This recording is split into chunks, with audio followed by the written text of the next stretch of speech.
Sumainyo ang Panginoon. At sundin. Ang mga pagbasa natin ngayon ay tungkol sa mga templo. Sa unang pagbasa, nakita natin ay pinahayag ni Propeta Ezekiel yung ibinabanggit na templo na dito si Panginoon natin sa araw na ito. Sa templo ito ay may isang bukal sa altar. Ano kaya yung templo na tinutukoy ni Ezekiel? Ito baga ay yung templo ng Jerusalem. Bahagi o, alam nyo, noong panahon ibinahayag ni Ezekiel, itong ibanghelyo natin ngayon, ang una, isip ko yun, templo pala ito na Jerusalem. Pero, nung ipinahayag ko ni Ezekiel, lalong-lalo yung chapter 40 hanggang 48, ay siya ay sila ay naroon sa Babylonia kasi nasira yung templo ng Jerusalem nung salakayin sila ng mga Babylonia. Sabi nga natin, yung present day Babylonia ay present day Iraq. So, dahil nung gera na yun, sinira yung unang templo ng Jerusalem. So, hindi rin ito yung pangalawang templo ng Jerusalem kasi yung pangalawang templo ng Jerusalem ay later pa, muli naitayo mga ilang 10 taon pa ang mga nakalipas bago naiayos ulit yung ikalawang templo ng Jerusalem. So mula o nasira ang templo ng Jerusalem at around 30 AD, hindi na ito ngayon naitayo. Trivia lang, ano ngayon na nakatayo doon sa tinatayuan ng templo ng Jerusalem? Yung mosque ng mga Muslim. Kaya medyo malalim mo yung usapin na yan. Pero bahagi yun ang ating pagdiriwang na ngayon ay ginugunutan natin ng alin. Kasi minsan ako tumapat ng araw ng linggo. Alin yun? Yung pagdiriwang ngayon. Dakilang kamistahan na templo natin. Yung St. John Lateran Church. Ito po ay isa sa mga unang malaking simbahan nating mga Katoliko. Bahagi yun. Ito ay sinimula itayo noong 313 AD at natapos noong 324. So, ito po ay simulang tayo gawa ng alin? Gawa ng naging emperor si Constantine. Mula ako kasi nung naging emperor si Constantine, ang simbahan na daw ito ngayon naging isang malaya makapagsamba. Kasi before Constantine, ang mga Katoliko ngayon inuusip, pinapakain sa leon, ginagawang sports, pinapandalan sa mga gladiators. Pero bahagi yun, ito yung simula na kung saan tayo ay malayang sasamba sa ating Diyos. Ito po ang pinakauna natin malaking simbahan, one of the 5 major churches in Rome. Mas nakuna pa ito St. Peter's Basilica. No? So, bahagi yung ito, no? Na makita ko natin. Kaya ito tinawag na St. John Lutheran Church, na pahayag din para kay San Juan Bautista at saka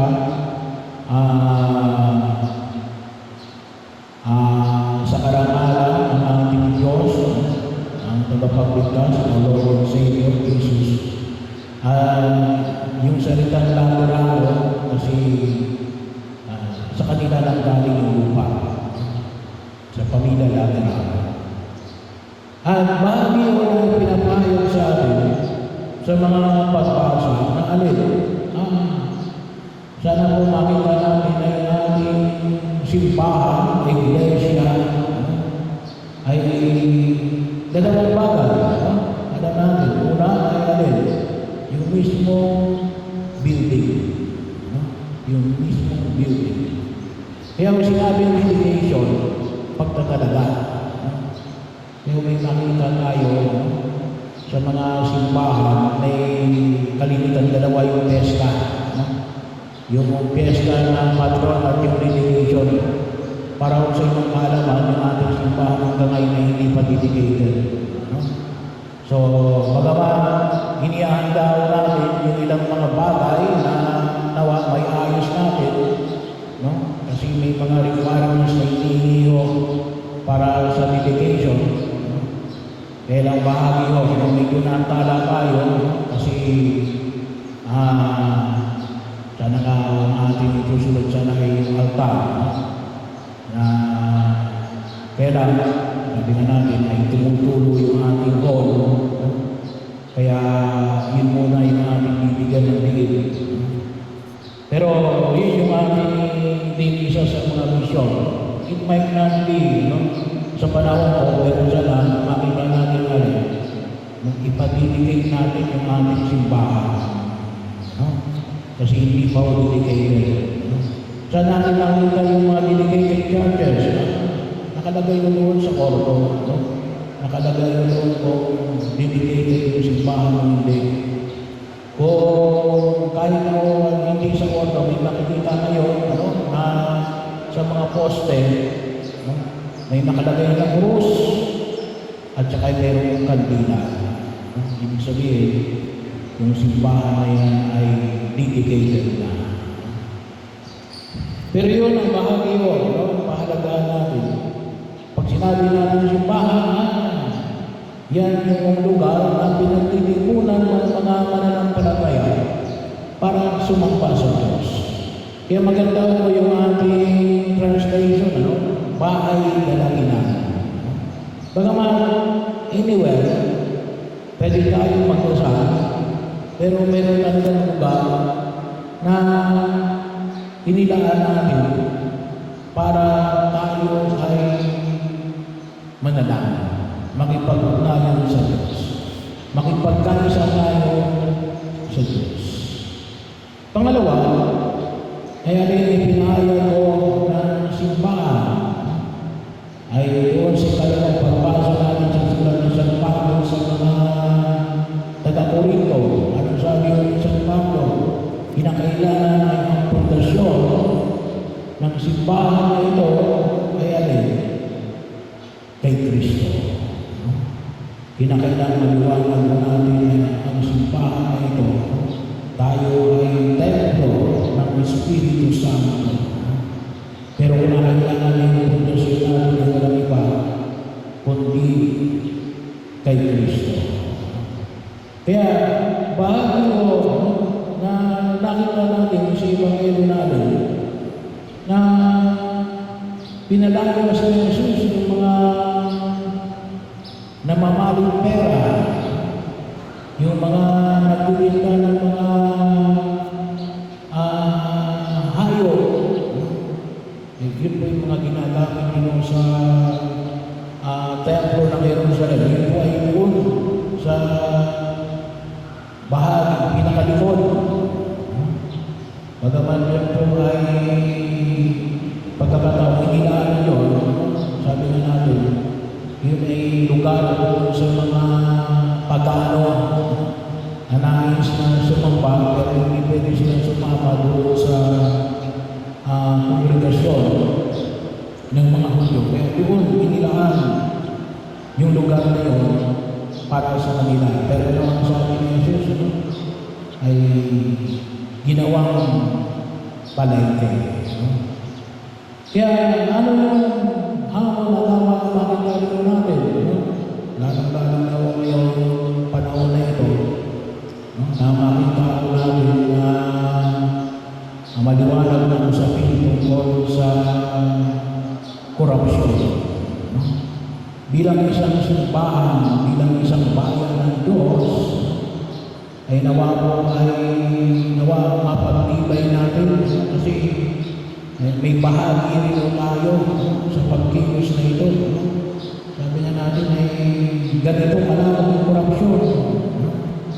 Hindi lang po DPWH, hindi lang po yung mga nakita natin ng mga sangayon ng gobyerno, maging sa mga pribadong sektor. Kasi namayanin na yung tinatawag natin korupsyon at padrino system. Kahit na mali, okay lang kasi may padrino eh. So, pinaalala ko sa atin, ngayon may makikita kayo, magamat hindi nyo masyadong nakikita, yung mga puting ribbon na nasa paligid natin, nakalagay din sa ilalim ng mga electric pan. Yan po ay bilang bahagi at pagkilala natin, pakikiisa natin, na labanan natin ang lahat ng uri ng korupsyon. Hindi lamang sa flood control projects.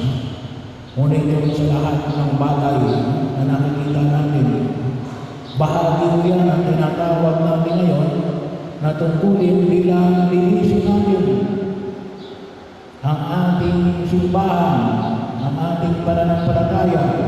Kung sabihin naman natin ay hindi naman ako kasama, hindi naman ako kontraktor, hindi naman ako mga politiko, hindi naman ako mga nakinabang dyan. Well, pero dapat po maging maliwanag sa akin natin. Siguro, yung pagkakay naging kabahagi na ng panunuhod. Kasi, sabi nga natin, kung tayo ay nanuhod, pinatuloy natin mga ganitong uri ng kalakaran. Kaya, isang pamamaraan nyo na pagtibahin natin na nawa maging maayos yung ating lipunang ginagalawan bilang mga templo ng Diyos.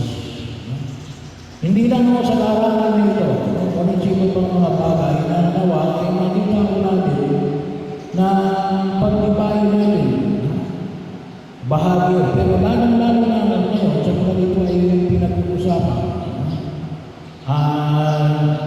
Nakikita natin na may mga grupo nagkakaisa, mayroong mayors for good governance, mayroong mga digital creator against corruption, iba mga grupo na tumutuo. Pero sana nga po ay ipanalangin natin at kung may magagawa tayo ay kumilos tayo na maging bahagi ito ng tunay na paglilinis natin bilang mga kabahagi na bayan ng Diyos na itinatag ng ating Panginoon Jesucristo na